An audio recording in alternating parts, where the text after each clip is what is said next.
You've run through a conversation 100 times in your head. You know exactly what you want to say, how you want to say it, and what you'll do if they push back. But when you're actually in the room with them, what comes out is nothing like what you'd planned. It's softer, vaguer, or you back down completely. Or worse still, the conversation never happens at all because you can never find the right moment. You might even put the conversation off so long that the issue becomes bigger than it was when you first felt that there was a need for the conversation. Hi, I'm Helen Innes, and I help women stop holding back and start speaking up. This video is part of my series, Why You Hold Yourself Back from Speaking, where I explore the patterns beneath the surface that make expressing yourself feel difficult. Today, I'm going to talk about why rehearsing a conversation in your head, no matter how many times you do it, cannot prepare you for what happens when the other person is actually in the room. Rehearsing a difficult conversation isn't always a bad idea. If you're preparing for a job interview or a conversation you know will be emotionally loaded, it makes sense to think beforehand about what you want to say. The problem isn't rehearsal itself.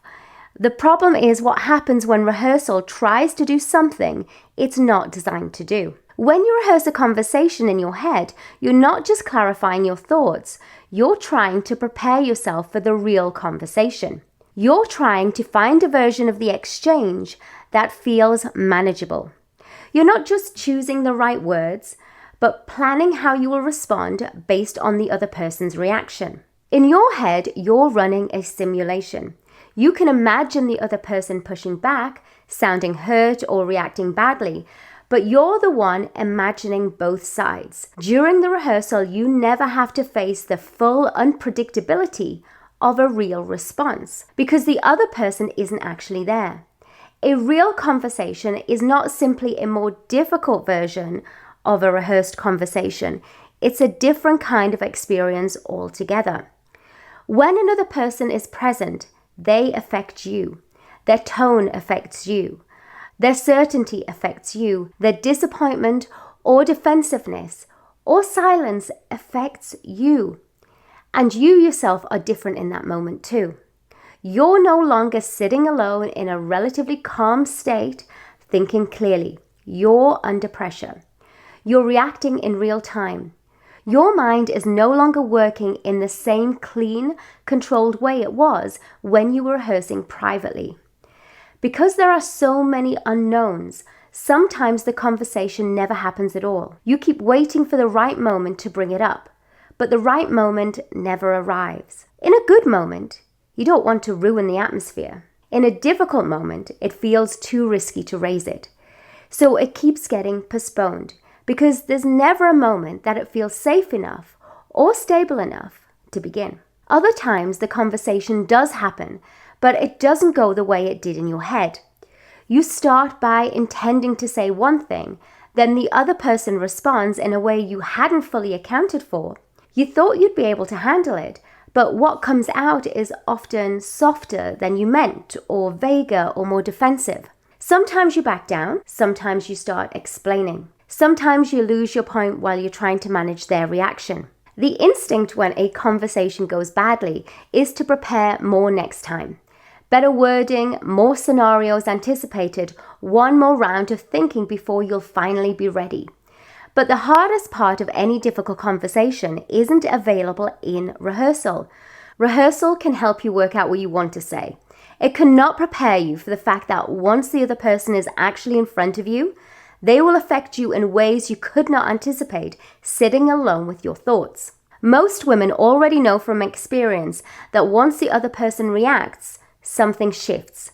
The calm, clear version of themselves, the one who knows what she wants to say and can say it reasonably, starts to disappear. They get flustered. They back down. They stop advocating for themselves and start trying to manage the situation. They don't come across the way they wanted to. And because they know that, rehearsal starts to feel like the only solution. If they can just get it worked out thoroughly enough in advance, maybe the actual conversation won't knock them off center this time. But that's exactly the problem. No amount of preparation can guarantee that. because the thing that derails them isn't a lack of preparation, it's being in a room with another person who affects them. Maybe you've rehearsed a conversation so many times you could say it in your sleep, and you still fall apart when it counts. When that happens, the rehearsal is doing everything it can and should do. The problem is the other person, because they're a variable you can't control in your simulation. You're depending on the conversation going roughly as rehearsed in order to be able to say what you need to inside it.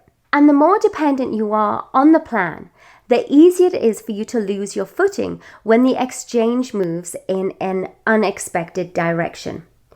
That's actually the irony of over-rehearsal. It can leave you less able to handle what happens, not more. What shifts this pattern isn't better preparation.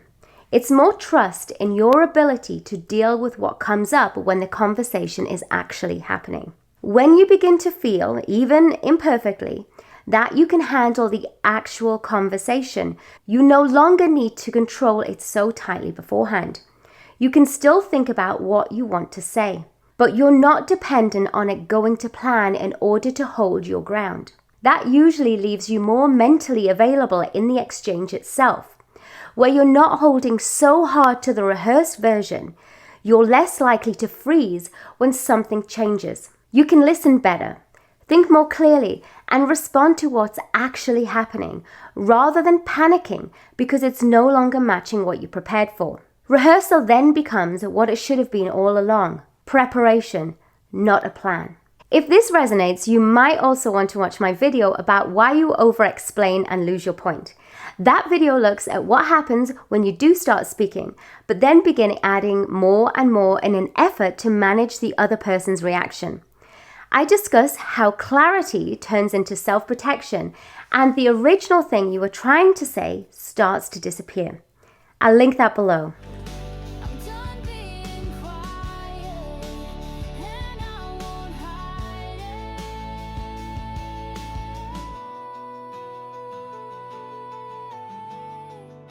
I'm done being